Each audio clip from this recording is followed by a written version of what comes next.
November always feels like exactly the right time of the year to really buckle down and focus for the final push on my NetGalley goals for the year.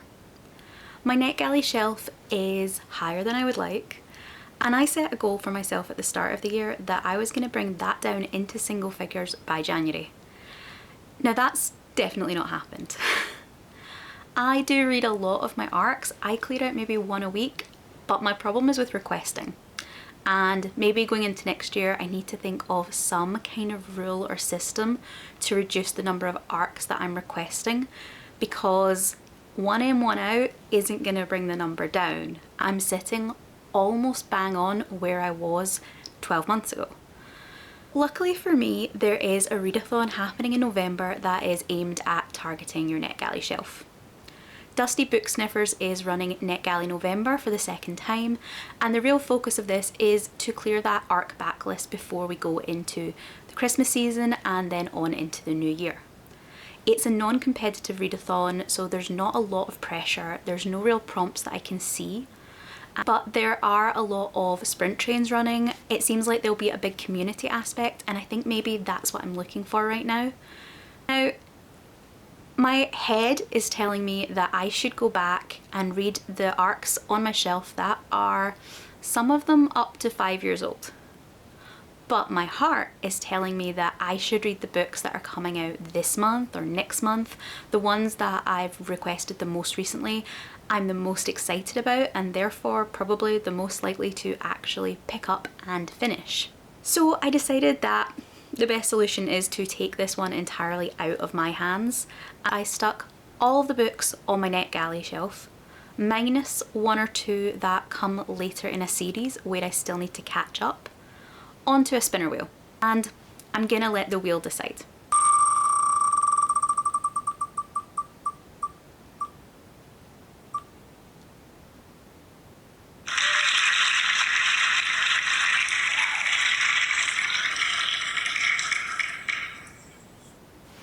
Okay, so the first book that I'm going to be picking up is Of Rogue Fates.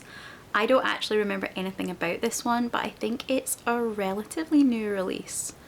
So give me a second and we'll have a look on NetGalley. Okay, so Our Rogue Fates by Sarah Glenn Marsh actually doesn't come out until March next year, which I really thought this was a autumn book.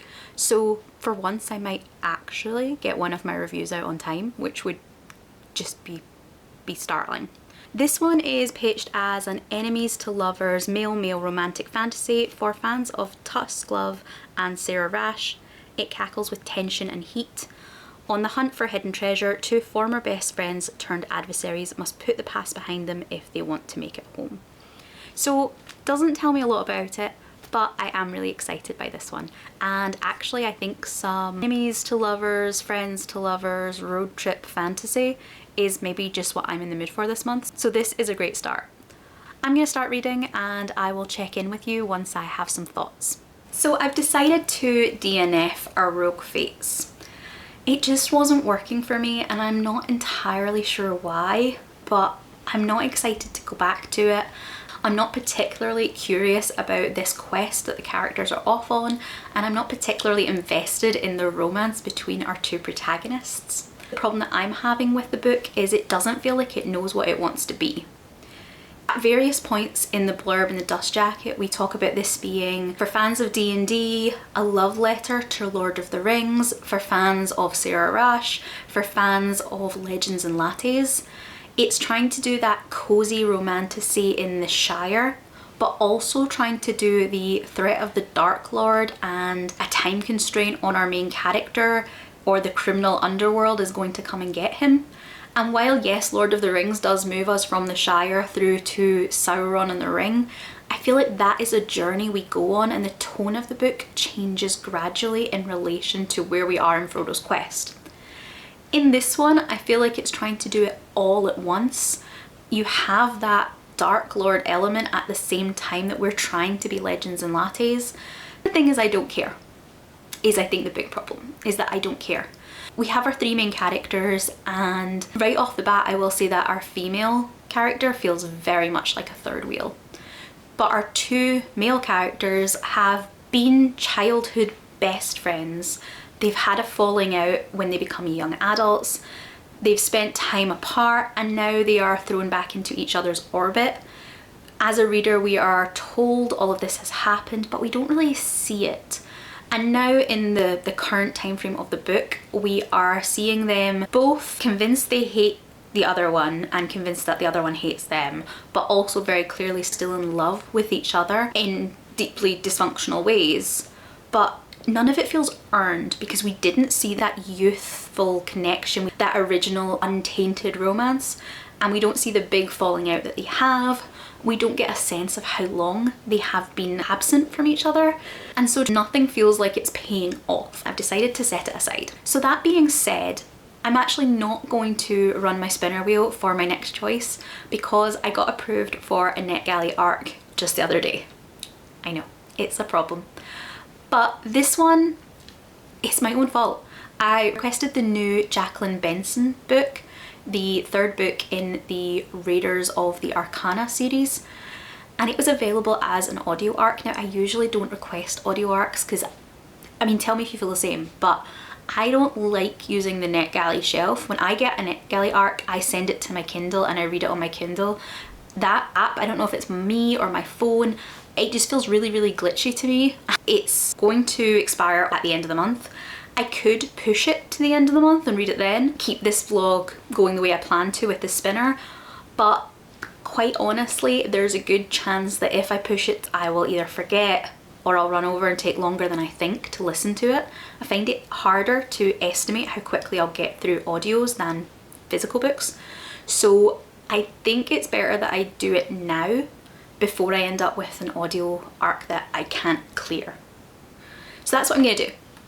As I said, this is the third in the series. If you enjoyed Rick and Evelyn in The Mummy, then that is what you get in these characters.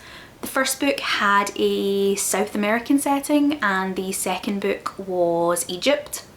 This one I think is taking us to India. I think this series is due to wrap up on book 4, so this will be one where we should see everything really explode in terms of drama and adventure before we go into the finale. I will listen to my book and I'll let you know once I'm finished.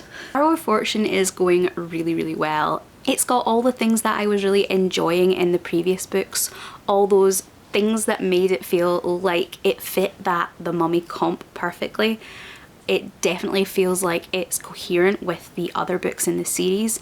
It's got a little bit of an escalation in terms of the personal conflict dynamics and in terms of the greater magical threat that our protagonists are now more actively trying to face off against. Our protagonists are building their own relationships, but they're also finding out more about their own personal powers or abilities, their place in the world. What I find really interesting as well is that while we do have those two main characters that have seen us through the entire story so far, the ones that I kind of personally think of as the Evelyn and Rick character in Ellie and Adam, I actually personally think that the secondary romantic pairing, the one that we were introduced to in the second book, that of Ellie's stepbrother Neil and her childhood best friend Constance, is actually the more compelling romance. But I think what's really nice about the way Benson has set up these books as a series is that in the first book we had that very reluctant allies, bickering antagonists to lovers vibe through Ellie and Adam. They, by the end of it, were very much in a romantic relationship. She didn't drag out that will they, won't they indefinitely, which can be a real problem with series when it's very obvious the characters are going to be getting together and the author just refuses to give you that payoff. I liked that by the end of the first book we had a resolution on that romance. Now bringing in Neil and Connie in the second book and developing it more now in the third book, it lets us have that early stages romantic banter still woven through the story without feeling like we're being played on the main couple. Ellie and Adam are now facing some other challenges. They have come to a resolution between them about their feelings, but they are now facing the challenges of how to pursue that relationship in the world that expects Ellie to get married and give up her exploration to become a wife rather than an archaeologist or an explorer. We see them maneuvering and negotiating the challenges of what they want individually, what they want as a couple, and what the world expects of them, and how to try and manage those things together. But we still get that fresh, fun, longing will they, won't they coming from the Connie and Neil faction. So I really like that. I think it's a good way of giving the reader both sets of romantic storyline without feeling like either one is being diminished.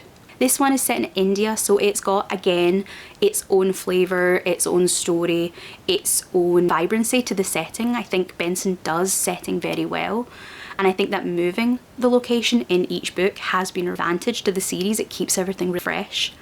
In terms of plot though, this one is feeling a little repetitive to me. It feels a little similar to what we did in the second book, just in a different location. But that being said, I'm only at the midpoint, and I'm thinking that this second half of the book is where it's really going to kick off, setting us off with some big cliffhangers, some big developments before we go into what I think is the final book in the series. So I do have big expectations that this half has maybe been more set up and there will be more payoff in the section that I'm going to read next. I reached the end of The Arrow of Fate and I have some complicated feelings about it. I did enjoy the book. I thought it was really solid. Historical romance with a light fantasy element. Now for me, the first two books in this series were, if not 5 stars, they were definitely in the 4, maybe even the upper 4 range.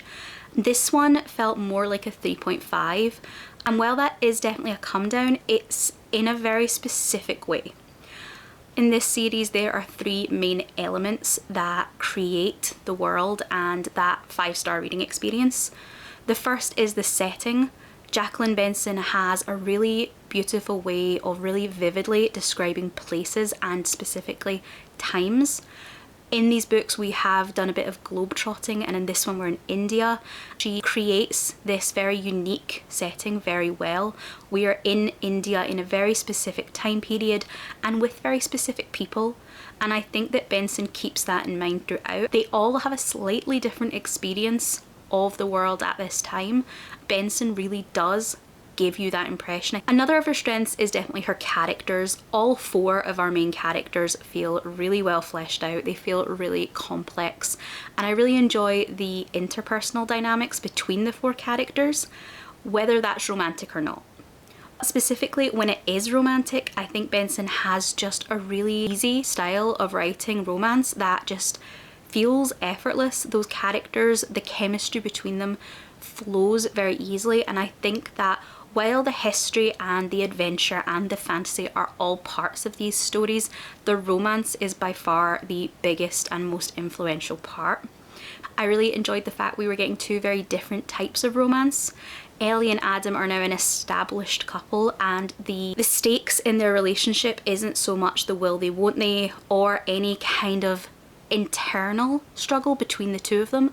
It's them against the world and what the world expects their romance to be. And then on the other hand, to keep things fresh, to give us that will they, won't they, tension, furtive looks type of romance that we all enjoy, we have Neil and Connie's romance kicking off. So we get a bit of the established relationship and a bit of the new romance, and I thought that was a really nice way to do it. My problem with the book was the plot. I had kind of the same problem when thinking about the book in general and the book as it fits into the series, and that was repetition. I felt that within the book we were returning to the same questions, returning to the same dilemmas, returning to the same conundrums again and again and again. And on a broader scale, I felt like we were treading the same tracks we had taken in book 2. While the nuance and the specific scenes, the specific events were obviously new, the overall scope of the story just felt like we had done this before in Tomb of the Sun King. This, as far as I know, is the third book in a quartet, and that at the moment for me is its saving grace. I'm still excited, still interested in reading book 4, partly because I know there's only a quarter of the series left. It feels like I've invested enough time that I want to finish it, but also I think I can forgive a third book in a quartet much the way you would the second in a trilogy. I can forgive if this is the weak link, and as long as we get a really strong book 4 finale. If this was the third book in an 8-book series, or if this was a series I wasn't fairly sure was going to be wrapping up soon, I don't know whether I would be as excited to continue. I've already said I had to listen to this one now because it's on the shelf. The narrator is, I think, Alex Picard, and she does an incredible job. She has been the narrator for the previous 2 books as well, which I also listened to, and she has done a great job throughout the series of giving us different genders. We obviously had Ellie and Adam to start with, and when we're in Adam's POV we hear Ellie talk and vice versa, and the voices aren't quite the same, we still get a distinction. But also we now obviously have 4 POV main characters and they all feel distinct from each other. As well as gender, we have accents coming in. As far as I could tell, the accents all felt really well done. We have English, we have American, there's some Scottish villains kicking around that all felt not too caricature-y to me. And then in this one, obviously, there's quite a lot of Indian accents and Indian by way of English education accents. And I think all of those different things were done very well. To my ear. Definitely one of the selling points of this series, if you are an audiobook fan, is that I feel the narration is very, very top tier. So that's just, it's a little bit of a middling vibe, which is still better than I had with my last book, but still maybe not the greatest outcome for these NetGalley November books. So now that I've read that book that I had to get to before it expired, I am able to go back to my NetGalley spinner wheel and pick whatever off my shelf the wheel decides. The last time that I ran this spinner, I really struggled to get it into focus, so instead I'm just gonna screen record and I'll put it somewhere on the screen.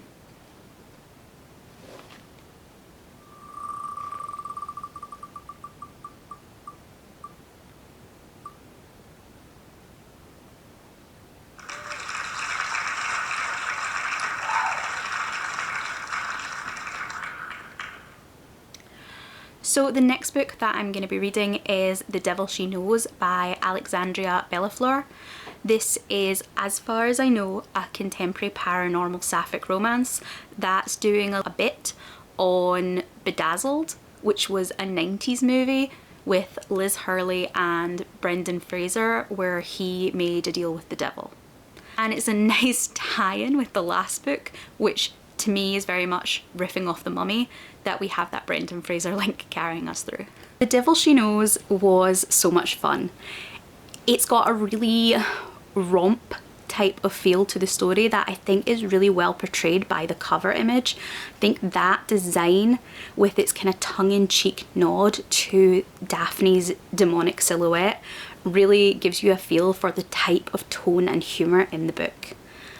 My favourite thing about this book was the premise, the initial setup, and I want to say maybe 3/4, 80% of the book, which focused fully on that deal between Daphne and Sam, or rather on Sam's wishes that she was making through the deal. It has an almost Christmas Carol feel to it, where we see Sam make the wish that she thinks will solve all her problems, and then have it play out in a way that, while meeting the criteria she set, doesn't give her what she wants. Some of the scenarios were more realistic. Some of those scenarios are more realistic. Wishes where she wants to be the perfect version of herself mean that she gives up things that she wasn't actually really willing to give up. And then others are more outrageous, where she asks for more money and she becomes a crime boss who's now looking down the barrel of a prison sentence. That was a lot of fun. I enjoyed all those wacky nonsense scenarios. I really liked the plot device of it. It gave the book a really good structure and a really nice pacing. It almost felt like a fantasy book with a contest element, where you got that episodic feel as each of the challenges came up. Because the wishes reset every time Samantha moved on, it meant that we got to see her and Hannah and some of the other people in her life from multiple different angles, and then we could revert back and analyse how that had played out. And I thought that kept the book feeling really fresh because we all had multiple mini arcs rather than one coherent story arc. The one place that I felt the book fell down, if I'm going to be technical, is one that didn't actually matter to me. It's a contemporary paranormal romance, and I'll be honest, the romance for me didn't matter. I enjoyed what I enjoyed in the book. I enjoyed those contests. I enjoyed the gamification of Sam trying different ways to improve her life, and aside from the fun of that, on a deeper level, seeing Sam grow without realising she was growing, and then ultimately realise what she wanted, what she needed, how to get that growth for her. That was for me the emotionally satisfying part of the book, while the wishes themselves were the enjoyment and the fun.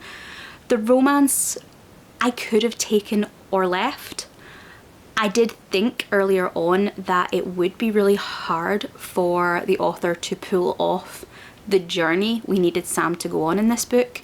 She starts it so dedicated to Hannah, so obsessed with her, so in love with her, and then we have to have her not only fall out of love with Hannah but fall into love with Daphne. And I felt that all happened in a bit of a rush. Her change of heart, or her realization that she and Hannah didn't belong together and that she wanted to be with Daphne, all happened in, I think, the space of a couple of pages. It really did feel like a switch was flipped and she went from one romantic relationship straight into the other. I didn't feel like we had any downtime for her to move past Hannah or to build those feelings for Daphne. Yes, there had been flirting in the earlier stages of the book, but that felt far more like a game, something Daphne was doing for enjoyment, rather than any real building of that relationship mutually between them. And so the flip from one to the other felt a little bit rushed. But that being said, I didn't care because I was having a good time with everything else, and so the romance would have been a nice extra if I had completely bought into it. But I don't feel like I personally would take points off the book for my not buying completely into it.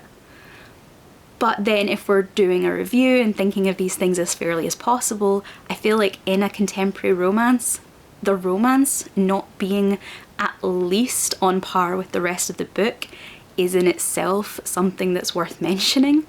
So I don't know where I'm gonna rate this one. I feel like it should be higher than a 3.5 because of how quickly I went through it, how immersed I was while I was reading it, and how much I enjoyed it. But at the same time, if I'm thinking of it as a romance novel, which it is primarily, and I just didn't care about the romance, then it feels like it's almost unfair to rate it more than a 3.5. As a spinner wheel pick, this one was definitely more successful than Our Rogue Fates. For sheer enjoyment, I'm still really hoping that the spinner wheel is going to deliver for me and it's going to put a 5-star read into my hands this week.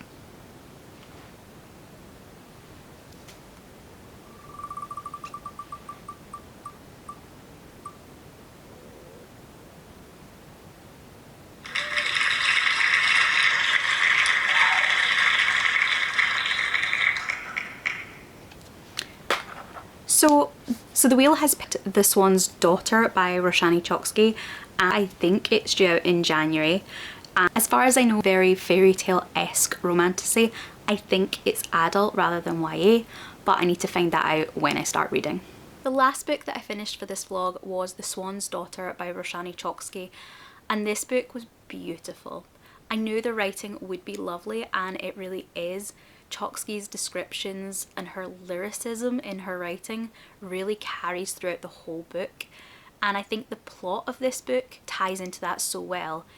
It has such a fairy tale feel to it, the language carries that through, and it just gives you this dreamy, slightly trippy, modern day fairy tale that has a very light quality to it, but with an undercurrent of that real darkness that comes in the old fairy stories. Demonzella's mother is a Veritas Swan. That gives Demonzella and her sisters the power to compel the truth from people. But when she finds out that her father plans on cutting out her heart to fund an immortality spell of his own, she has to flee, and she ends up at the castle of Prince Aris. Prince Aris's family are under a generational curse where whoever possesses the hand and heart of the heir rules the kingdom. Now it turns out that this curse has been interpreted quite literally, and what has happened generation after generation is that the heir to the kingdom gets married and then almost immediately murdered by his bride so that she can rule the kingdom in his stead, because she quite literally has his heart. Aris would quite like not to die, at least not immediately, and because he's had bad luck with girls and women and fiancés in the past, this time he has called forth all of the eligible women from the different regions around their country to compete in various trials, various talent aspects for his hand. Demonzella is looking for sanctuary, so she makes a deal with Aris that she will go undercover in the competition and investigate the other contestants, using her ability to compel the truth to find out for him who is there because they genuinely want to be with him and who is there because they intend to kill him. I love a book with trials and contests, and I always think it really helps the pacing. In this one, it really felt like it fit that fairy tale element of the rhythm of a fairy story where things happen in threes. That all made sense. It was a wonderful experience to immerse yourself in. My only problem with it was that the last section, the last 30 to 20%, that final act, to me felt very, very rushed. I was genuinely a little concerned while I was reading, and I was watching that percentage tick up on my Kindle because I just thought there was no way we were going to get any kind of resolution in the percentage that was left. I did briefly think that this might be the first in a duology, but it's not. It just is a slightly rushed ending. I also think that because the ending was rushed, the solution felt a little too easy. We have that final contest, and I don't think it's going to surprise you to know who wins, but I didn't feel like the contest was portrayed in the best way. We didn't get to see the other contestants. We didn't really get to see Demonzella win in a way that felt believable. It all just felt a little bit too magical, a little bit too hand-waving, and we went from going into the third contest to Demonzella having won without there really seeming to be any point in the middle. And I just thought that that cheapened the book overall. The ending felt a little bit hodgepodge together in a way that didn't feel as beautifully fleshed out and as beautifully developed as the opening and midsection of the book. It was a beautiful book to read. I had a wonderful experience with it. I think I would rate it probably somewhere in a 4 range, but something about that ending just knocked it down a tad for me. Overall though, I still think this one was probably the best of the 4 books that I've picked up for this vlog, so it's still going out on a high note. I hope you've had a good time with me for NetGalley November. Let me know if there's anything here you have read or you intend to pick up, and let me know which arcs are currently at the top of your TBR. If you've got to the end of this vlog and you want to leave me a comment but don't know what to say, then leave me a swan emoji for the swan's daughter. I hope you've enjoyed this vlog. I always appreciate any subscriptions or likes on the video, and I really hope that I'm going to see you in the next one. Goodbye.